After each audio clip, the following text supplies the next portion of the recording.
मित्रों नमस्कार। आज की कहानी बहुत ही अच्छी होने वाली है, तो आइए सुनते हैं आज की कहानी कितनी बढ़िया है। तो आइए कहानी को स्टार्ट करते हैं। कहाँ जा रही है बहू? स्कूटर की चाबी उठाती हुई प्रथा से सास ने पूछा। मम्मी की तरफ जा रही थी अम्मा जी। अभी परसों ही तो गई थी।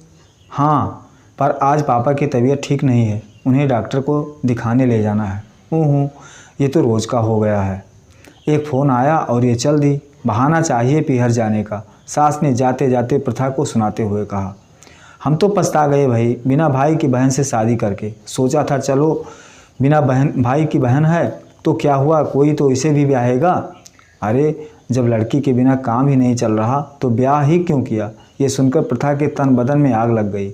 दरवाजे से ही लौट आई और बोली, ये सब तो आप लोगों को पहले से ही पता था ना अम्मा जी कि मेरे भाई नहीं है, और माफ़ करना, इसमें एहसान की क्या बात हुई। आपको भी तो पढ़ी लिखी कमाऊ बहू मिली है। लो, अब तो ये अपनी नौकरी और पैसों की भी धौंस दिखाने लगी। अजी सुनते हैं देवी के पिताजी। सास बहू की खटपट सुनकर बाहर से आते हुए ससुर जी को देखकर सास बोली, पिताजी मेरा ये मतलब नहीं था। अम्मा जी ने बात ही ऐसी की कि मेरे भी मुंह से निकल गया, प्रथा ने स्पष्ट किया। ससुर जी ने कुछ नहीं कहा और अखबार पढ़ने लगे। लो, कुछ नहीं कहा, लड़के को पैदा करो, रात भर जागो, टट्टी पेशाब करो, पोतड़े धो, पढ़ाओ लिखाओ, शादी करो और बहुओं से ये सब सुनो। कोई लिहाज ही नहीं रहा छोटे बड़े का। सास ने आखिरी अस्त्र फेंका और पल्लू से आंखें पोंछने लगी। बात बढ़ती देख देवाशीष बाहर आ गया। ये सब क्या हो रहा है अम्मा? अपनी चहेती से ही पूछ ले, तुम अंदर चलो, लगभग चीखते हुए वह प्रथा को कमरे में ले गया।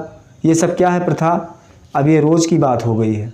मैंने क्या किया है देव, बात अम्मा जी ने ही शुरू की है। क्या उन्हें नहीं पता था कि मेरे कोई भाई नहीं है, इसलिए मुझे तो अपनी मम्मी पापा को संभालना ही पड़ेगा।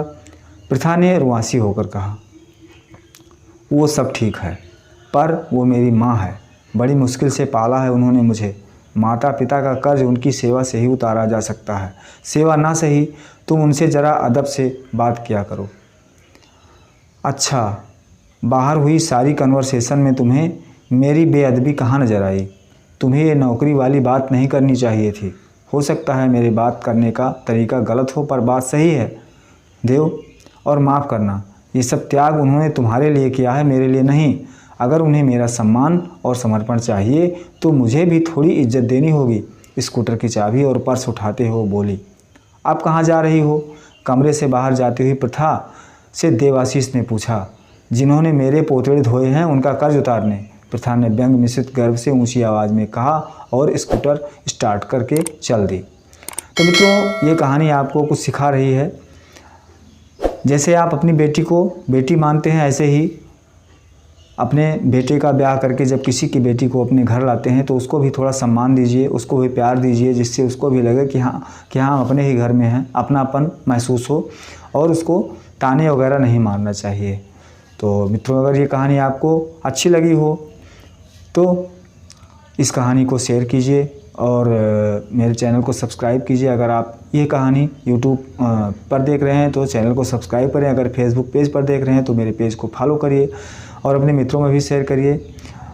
कमेंट ज़रूर कीजिएगा ये कहानी आपको कैसी लगी, मेरा वाचन शैली कैसी है। तो फिर मिलते हैं अगले किसी वीडियो में। तब तक के लिए राम नारायण शर्मा को दीजिए इजाज़त। फिर मिलेंगे किसी अगले कहानी, इंटरव्यूज़, सॉन्ग्स में। तब तक के लिए नमस्कार, जय हिंद, जय भारत, वंदे मातरम।